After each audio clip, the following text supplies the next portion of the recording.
confirmation du sacerdoce d'Aaron et de la prérogative de la tribu de Lévi. Ce récit se rattache indirectement à ce qui précède. L'Éternel veut prévenir toute nouvelle tentative de révolte contre Aaron en confirmant solennellement et aux yeux de tous les chefs de tribu les privilèges de la tribu de Lévi. Il importe de remarquer que la tendance du récit n'est point de défendre la position des sacrificateurs vis-à-vis des Lévites, mais celle de toute la tribu de Lévi vis-à-vis du reste du peuple. C'est ce qui ressort clairement du verset 3. Le récit est éloïste. Verset 2. Par maison patriarcale. Ce terme désigne ici la tribu. Il est peut-être employé par la raison que le mot maté, qui désigne ordinairement la tribu, est employé pour désigner les verges. 12 verges.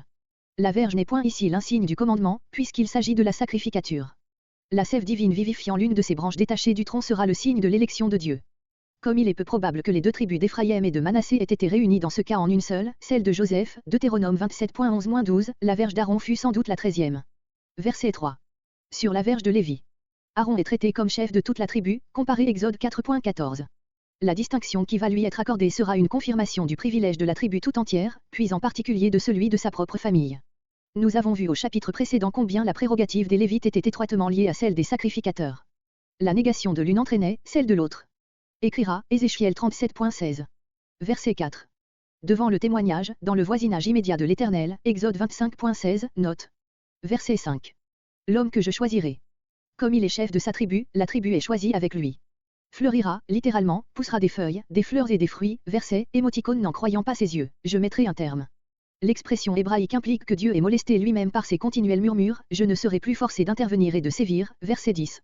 Verset 8. Boutons, fleurs et amandes. Ces boutons n'avaient pas fait place aux fleurs et les fleurs aux fruits, les trois manifestations successives de la vie végétale étaient simultanément visibles sur la verge choisie. Amande. L'amandier est le plus précoce de tous les arbres, Jérémie 1.11 et suivant, note. Dieu emploie la plante qui convenait le mieux dans ce cas. Verset 10. Devant le témoignage. La verge d'Aaron était conservée dans le lieu très saint avec la cruche de manne, Exode 16.34. Mais il n'est pas dit que ce fut dans l'arche. Enfant de rébellion. Si jamais le peuple a mérité ce nom, c'est bien dans cette occasion, Nombre 16.45, note. Verset 12. Nous périssons. Le sacerdoce une fois confirmé par un si éclatant prodige, il en résulte que nul ne pourra s'approcher du tabernacle sans périr. La pensée de ce sanctuaire inaccessible présent au milieu de les épouvante.